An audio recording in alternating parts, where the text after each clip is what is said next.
नमस्कार. आजच्या व्हिडिओमध्ये मी तुम्हाला अधिक महिन्यामध्ये कोणकोणते नैवेद्य देवांना दाखवू शकतो, अधिक महिन्यातील काही खास नैवेद्य कोणते आहेत, नैवेद्य आपण दाखवत असताना कोणत्या गोष्टीची काळजी घ्यायची आहे, कोणत्या चुका करायच्या नाहीत, त्याचप्रमाणे या नैवेद्याचे पुन्हा काय करायचं आहे आणि अधिक महिन्यामध्ये आपण कोणकोणत्या गोष्टी करू शकतो, याबद्दलची संपूर्ण माहिती सांगणार आहे.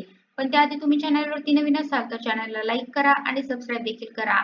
कमेंटमध्ये श्री स्वामी समर्थ किंवा ओम महालक्ष्मी नमः किंवा ओम नमो भगवते वासुदेवाय लिहायला विसरू नका.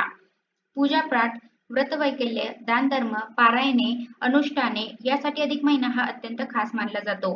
3 वर्षातून एकदा हा अधिक मास येत असतो. यंदा 2026 मध्ये 17 मे पासून अधिक महिन्याला सुरुवात झालेली आहे. अधिक महिना हा श्रीहरी विष्णूंना समर्पित आहे. या महिन्यामध्ये आपण जास्तीत जास्त विष्णूंच्या मंत्राचा जप करायचा आहे. विष्णू सहस्रनामाचं पठण करायचं आहे. विष्णूची विधिवत पूजा करायची आहे. त्याचप्रमाणे आपल्या देवघरातील देवांना आपल्याला काही विशेष नैवेद्य जे आहेत तर ते सुद्धा दाखवायचे आहेत. काही खास नैवेद्य आपण अधिक महिन्यामध्ये बनवू शकतो आणि ते देवघरातील देवांना दाखवून त्यानंतर कुटुंबातील सर्व सदस्यांना ते प्रसाद म्हणून आपण देऊ शकतो. आपण कोणकोणते नैवेद्य अधिक महिन्यामध्ये देवांना दाखवू शकतो? अधिक महिन्यातील काही खास नैवेद्य कोणते आहेत? नैवेद्य आपण दाखवत असताना कोणत्या गोष्टीची काळजी घ्यायची आहे? कोणत्या चुका करायच्या नाहीत, त्याचप्रमाणे या नैवेद्याचे पुन्हा काय करायचं आहे आणि अधिक महिन्यामध्ये आपण कोणकोणत्या गोष्टी करू शकतो, तर याची संपूर्ण माहिती आपण या व्हिडिओमध्ये पाहणार आहोत. अधिक महिना हा श्रीहरी विष्णूंना समर्पित आहे. श्रीहरी विष्णू हे या सृष्टीचे पालनकर्ते आहेत आणि अधिक महिन्याचे स्वामी हे श्रीहरी विष्णू आहे. स्वतः विष्णूंनी अधिक महिन्याला पुरुषोत्तम हे नाव दिलेले आहे. त्यामुळे अधिक महिन्याला आपण पुरुषोत्तम मास असे सुद्धा म्हणत असतो. धोंड्याचा महिना, मलमास तर अशा नावांनी सुद्धा अधिक महिन्याला ओळखले जाते. अधिक महिन्यामध्ये आपण श्रीहरी विष्णूंना काही भोग जे आहे तर ते अवश्य अर्पण करायचे आहेत.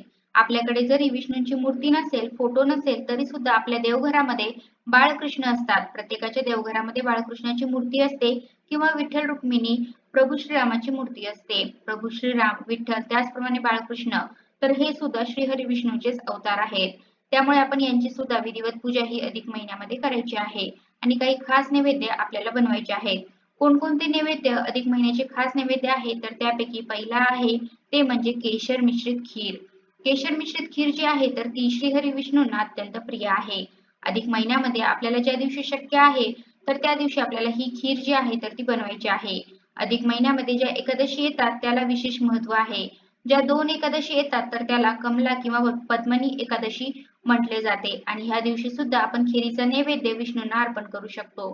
फक्त एकादशीच्या दिवशी जर आपल्याला खीर बनवायची असेल तर आपल्याला तांदळाची खीर बनवायची नाही. त्याऐवजी आपण शेवयाची खीर बनवू शकतो आणि इतर वेळेला आपण तांदळाची खीर जरी बनवली म्हणजे एकादशी सोडून इतर दिवशी तांदळाची खीर बनवून त्यामध्ये थोडंसं केशर आपण मिक्स करून नैवेद्य जर आपण विष्णूंना दाखवला तर विष्णूची कृपा आपल्याला प्राप्त होत असते.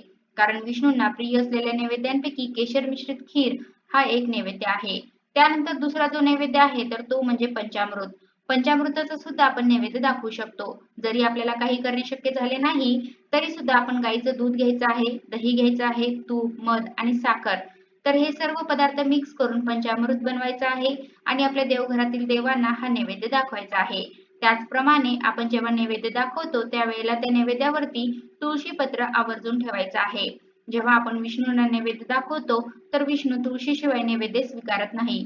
त्यामुळे विष्णूंना जो नैवेद्य आपण अर्पण करतो त्यावरती तुळस जी आहे तर ती ठेवायचीच आहे. परंतु जेव्हा आपण गणपती बाप्पांना नैवेद्य दाखवतो त्यावेळेला मात्र तुळस जी आहे तर ती ठेवायची नाही. तसेच पुरणपोळीचा जो नैवेद्य आहे तर तो सुद्धा आपण अधिक महिन्यामध्ये करू शकतो.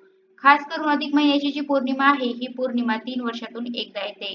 पौर्णिमा तिथी ही माता लक्ष्मी आणि आपल्या कुलदेवीला सुद्धा समर्पित असते.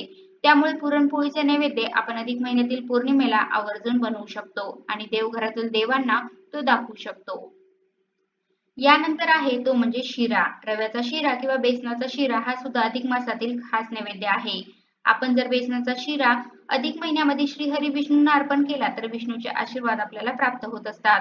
किंवा मग आपण रवा, साखर आणि तुपाने बनवलेला शिरा जो आहे तर याचा सुद्धा नैवेद्य आपल्या देवांना दाखवू शकतो. अत्यंत सात्विक असा हा साजूक तुपातील शिऱ्याचा नैवेद्य असतो. त्यामुळे आपल्याला साजूक तुपातील शिऱ्याचा जो नैवेद्य आहे तर तो सुद्धा अधिक महिन्यामध्ये बनवायचा आहे.